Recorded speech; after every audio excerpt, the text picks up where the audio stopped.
Bonjour, nous allons voir aujourd'hui les structures répétitives et plus précisément la boucle pour. Nous savons que nous avons trois types de boucles, la boucle pour, la boucle tant que et la boucle répétée.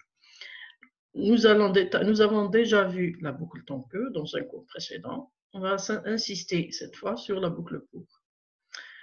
Alors, la boucle pour, ici, la structure, quand est-ce qu'on utilise la boucle pour? Tout simplement quand on connaît les valeurs de départ et la valeur finale, c'est-à-dire le nombre, ce qu'on appelle le nombre d'itérations, le nombre de fois où la boucle ou le bloc d'instruction va se répéter. Si on prend que nous avons par exemple ça, ce bloc d'instruction, action 1, 2, 3, 4 jusqu'à n, si on connaît le nombre de fois où ce bloc va s'exécuter, donc là on va mettre la valeur initiale et à valeur finale, on va mettre la valeur finale. La syntaxe se présente ainsi: pour variable reçoit, ça c'est prendre pour valeur ou reçoit valeur initiale à valeur finale, pas S, ça c'est le saut, d'accord? Faire action 1, action 2, action 3 jusqu'à action N, N bien sûr fini, et on termine le bloc de la boucle avec fin pour. Toutes ces actions-là se répètent autant de fois de valeur initiale à valeur finale, sachant qu'on doit respecter ce pas-là. Le premier exemple, c'est quoi? C'est pour i allant de 3 à 8, faire écrire merci.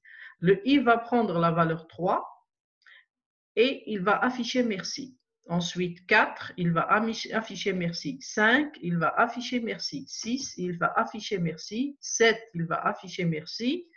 8, il va afficher merci. Ici, quand on ne met pas le pas, remarquez pas S, c'est comme si on a mis pas égal à 1. Le pas, c'est 1. Donc là, quand on ne le met pas, on suppose que si le pas, si S égale à 1, on ne va pas le mettre, on écrit directement la valeur de départ, la valeur finale, et on ne met rien, ça suppose que c'est le pas égal à 1. Donc là, c'est un premier exemple de la boucle pour. On passe à un deuxième exemple. Pour K reçoit 10 à 90, pas à 20, faire écrire K. Là, on commence à 10. La variable K commence à 10, reçoit 10 à 90. Donc, on suppose que c'est 10, 11, 12, non. Pourquoi? Parce que le pas, c'est 20. Ça veut dire que ce sera 10, ensuite 30, parce que 10 plus 30 plus 20, c'est 30. Ensuite, 30 plus 20, c'est 50. Ensuite, 50 plus 20, c'est 70. Et ensuite, 70 plus 20, 90. Donc, on va faire quoi? K reçoit 10, il va faire écrire K, c'est-à-dire 10. Ensuite, K reçoit 30, et écrire K, donc il va afficher 30. Ensuite, K, c'est 50, K sera incrémenté, d'accord? K reçoit K plus 20, c'est 30, c'est passé à 50. Il va écrire K, donc il va afficher 50.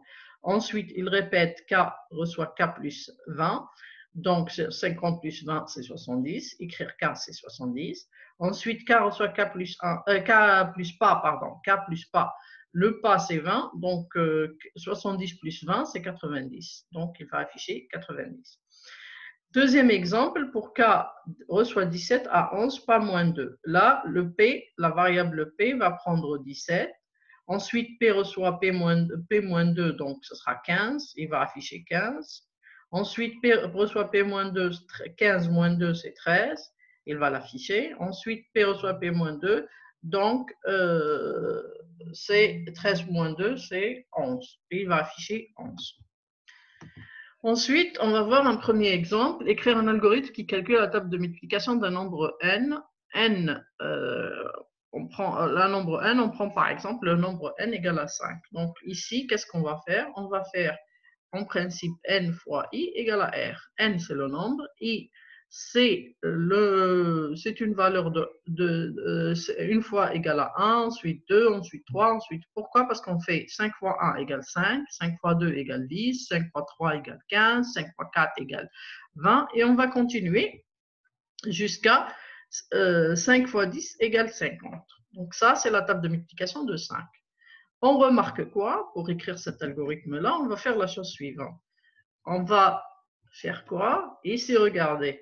Vous avez 5 fois 1 égale 5. 5 fois 2 égale 10. Donc, vous avez 5, c'est toujours 5 ici. Donc, c'est le nombre n. Et là, c'est 1, 2, 3, 4, et on peut continuer jusqu'à 10. Pourquoi? Parce que l'exemple, c'est la table de multiplication de 5, donc jusqu'à 10. Donc, on peut continuer jusqu'à 10. Donc, le i, là, va démarrer à 1 et s'arrêter à 10. Et à chaque fois, on lui rajoute 1. Et R, là, c'est quoi? C'est le résultat. R, c'est quoi? C'est n multiplié par i. Donc, nous avons quoi? Nous avons trois variables. Nous avons la variable n, la variable i et la variable r, et qui sont tous des entiers dans ce cas. Ensuite, on va demander la valeur de n. Dans notre cas, c'est 5.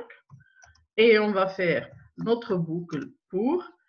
Pourquoi une boucle? Parce qu'il y a une répétition. Qu'est-ce qui se répète ici? C'est cette multiplication. C'est R reçoit n fois i. Ce R reçoit n fois i, n multiplié par i, le étoile c'est la multiplication, il se répète combien de fois? Autant de la valeur i. La valeur i ici, c'est quoi? C'est de 1 à 10. Regardez, 1, 2, 3, 4, 5 jusqu'à 10. Donc à chaque fois, on rajoute 1. Ça veut dire que i reçoit 1 à 10. Faire. On ne met pas le pas parce que c'est 1. C'est supposé égal à 1. Donc faire quoi? Faire r reçoit n fois i. N, c'est le 5. Et le i, c'est 1, 2, 3. À chaque fois, il va changer de valeur. Il va prendre 1, ensuite il va prendre 2, ensuite 3, 4, 5, 6, jusqu'à 10. Donc, R reçoit n fois i. Écrire le résultat. Le résultat ici, on va l'écrire de cette forme-là.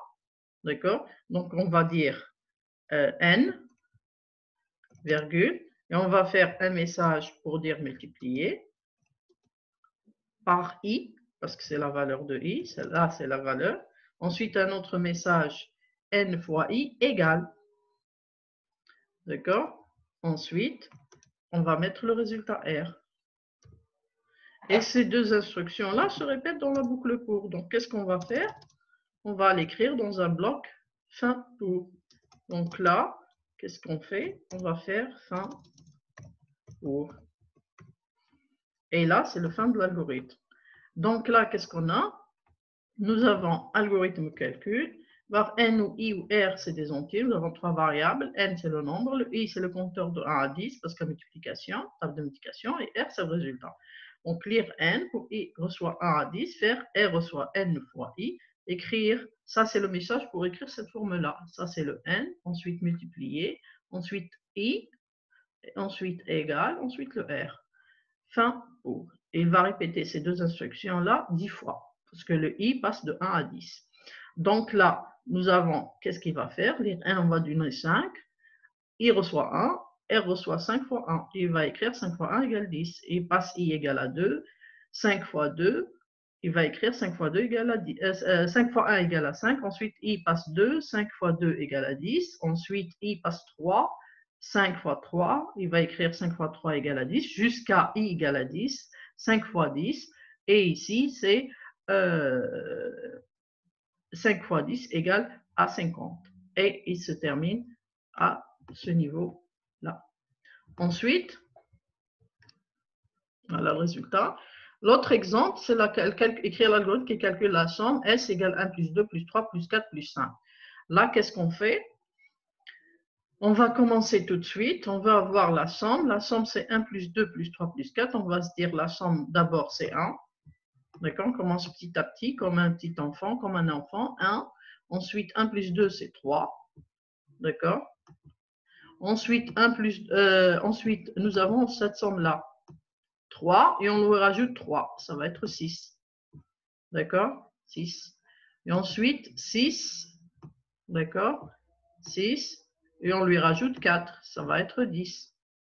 Et ensuite, 10. On lui rajoute 5. Ça va être 15. Par exemple, pour la dernière somme, nous avons 10 en mémoire. Moi, je garde en tête 10 et je lui rajoute 5. D'accord? 10 et je lui rajoute 5. Donc là, la somme, si on considère que ce somme-là, c'est somme de 1 à 5. Donc ici, vous remarquez que vous avez un nombre, 1, 2, 3, 4, 5. Il varie de 1 à 5 et à chaque fois, on rajoute à ce nombre-là plus 1. Donc le i, c'est 1, 2, 3, 4, 5. C'est ces valeurs-là. Et ensuite, la somme, quand le i c'est 1, la somme c'est 1. Quand le i c'est 2, la somme c'est ces deux chiffres-là, c'est 3. Quand le i c'est 3, ça veut dire que la somme à ce niveau-là, c'est 6. Voilà. Et quand le i c'est 4, ça veut dire que la somme à ce niveau-là, c'est 10. Non, 10. Voilà, 10. Ensuite, quand le i c'est 5, la somme c'est 15. Toute cette somme-là, c'est 15. Comment on a trouvé par exemple 15? C'est 10 plus 5. Comment on a trouvé 10? 10, c'est 6 plus 4. C'est toujours la somme précédente auquel on rajoute, quoi? On rajoute la somme actuelle, c'est la somme précédente auquel on rajoute le i. Ça, S reçoit S plus I, plus notre I. D'accord? Donc, on va écrire l'algorithme. On va avoir le S, on va avoir le I, c'est des entiers. Ensuite, on va dire pour I reçoit 1 à 5, faire S reçoit S plus I. Et on va faire à la fin écrire S, somme égale S, notre variable S. Et là, on n'a pas écrit, normalement on écrit là fin pour, mais comme c'est une seule instruction dans la boucle, donc on n'est pas obligé de le faire, mais c'est pas faux de le mettre ici aussi, hein. Fin pour ici, d'accord?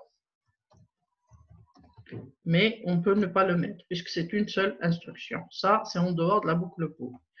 Ensuite, maintenant, on se pose la question suivante. Nous avons i égale à 1 jusqu'à 5. I commence par 1. S reçoit S plus I. S, c'est combien? C'est déclaré comme étant un être, mais il n'a pas de valeur maintenant. Et mais il se trouve qu'au départ, quand je commence à compter, je me dis toujours que c'est une somme. Donc, je commence avec rien. Rien dans cette somme-là, ça veut dire que le S va prendre la valeur 0. Donc là, quand on commence, S reçoit 0 plus 1, puisque le I c'est 1, donc c'est 1. Ensuite, il va passer I égale à 2. S reçoit 1 plus 2, ça va être 3. Et ensuite, I égale à 3, S reçoit 3 plus 3, ça va être 6. Et ensuite, I égale à 4, 6 plus 4, c'est 10. S, ce sera 10. Et ensuite, I égale 5, 10 plus 5, ça va être 15. Et il va écrire somme égale 15. Voilà la solution à cet exemple-là, 1 plus 2 plus 3 plus 4 plus 5. Maintenant, on vous dit un cas général, écrire l'algorithme qui calcule S et Sn égale 1 plus 2 plus 3 plus 4 plus n. La seule chose à changer ici, vous remarquez bien, on s'est arrêté à 5, il faudrait s'arrêter à n. Donc là, au lieu de mettre 5 comme on travaille avec une constante 5, on va travailler avec le nombre n, une variable qu'on va donner au clavier. Donc on va rajouter ici une variable n, d'accord? Et là, au lieu de mettre 5, on va mettre n. Et aussi, on est obligé de dire lire, donner au clavier la valeur de la variable n. Voilà ce qu'on peut faire. Après ça, voilà la solution de cet exemple. Maintenant, par exemple, on vous demande de faire la puissance, écrire l'algorithme qui calcule 2 à la puissance n. D'accord? Et n positif, si on prend par exemple, on simplifie, on prend le n positif. Donc le n c'est 4, 2 puissance 4, c'est normalement 2 multiplié par 2, multiplié par 2, multiplié par 2, 4 fois. 4 fois, ça veut dire n fois. Donc on voit bien qu'il y a une multiplication 4 fois n fois. Donc là, on va faire quoi? On va faire une répétition 4 fois. Et à chaque fois, on multiplie notre produit par 2. On commence le produit. Lorsque notre compteur égale 1, le produit c'est 2. Notre compteur égale 2, le produit c'est 2 fois 2. C'est le produit précédent multiplié par 2, c'est 4. Ensuite, notre compteur égale 3, c'est le produit précédent, c'est 4 multiplié par 2, ça va être 8. Ensuite, quand le compteur c'est 4, c'est le produit précédent, c'est 8 multiplié par 2, c'est 16. Donc, on remarque quoi? On remarque que nous avons quoi? Que nous avons le produit. C'est quoi? C'est le produit précédent multiplié par 2. Et combien de fois on va le faire? On va faire 4 fois. Pourquoi? Parce qu'on a mis 2 fois 2 fois 2 fois 2, c'est 2 puissance 4. Donc, on va dire, nous avons un compteur. Le compteur, on va l'appeler C. Reçoit 1 à 4. Faire produit reçoit produit fois 2. D'accord? On aurait pu écrire P reçoit 2 fois P, c'est mieux. On commence par la constante d'abord. D'accord? Voilà, 2 fois P. Ensuite, on va faire quoi? On va écrire le résultat. Le résultat ici, écrire, c'est le P. Produit égal, plutôt la puissance dans ce cas-là, puisque c'est un produit. Puissance égale P. C'est le résultat, c'est P. Et là, la même chose ici que le cas précédent, comme il y a 2, P reçoit 2 fois P, on fait à chaque fois plusieurs multiplications 4 fois, donc le fin pour c'est ici, donc comme c'est une seule instruction, on n'est pas obligé de la mettre. Et là, les variables qu'on a, c'est quoi? C'est, comme j'ai écrit n ici, c'est le 4, donc je peux mettre que c'est le n. Et là, c'est le cas général, donc on va dire lire au clavier la valeur de la variable n. Et ensuite ici, on va donner quoi? On a le c, la variable c, d'accord, le compteur. Le p, c'est le produit, d'accord. Et le n, c'est la puissance, 2 puissance n. Et là, c'est des entiers. Ensuite, on va commencer à lire n, c'est 4. Donc, pour c de 1 à 4, faire p reçoit p fois 2, 2 fois p. Maintenant, nous avons un petit souci, lequel? C commence à 1, le n c'est 4, C commence à 1, P reçoit 2 fois P, 2 fois P. P c'est combien? On n'a rien donné ici, pas de valeur. Mais c'est un produit. Là, le produit, c'est pas comme la somme. Quand on commence une somme, on commence avec rien, c'est-à-dire 0. Mais comme là, ici, c'est un produit, il faudrait avoir une valeur qui n'influence pas le produit qu'on veut faire. 2 fois 2 fois 2 fois 2 fois 2. La seule valeur qui se prête à ça, qui peut être acceptée comme c'est un produit, c'est 1. Donc là, on est obligé de faire quoi? On est obligé de faire que le produit reçoit 1. Comme ça, lorsque C reçoit 1, P reçoit 2 fois 1. C'est 2, c'est le premier produit pour I égale 1. Ensuite, C reçoit 2, P reçoit 2 fois 2, c'est 4. C égale 3, P reçoit 4 fois 2, 8. C reçoit 4, C reçoit 2 fois 8, 16. Donc là, et écrire puissance égale, ça sera, il écrira quoi? Il écrira 16. Voilà le résultat de notre programme, de notre algorithme. Je vous remercie de votre attention. On se verra la prochaine fois dans un cours sur les boucles répétées. Merci de votre attention.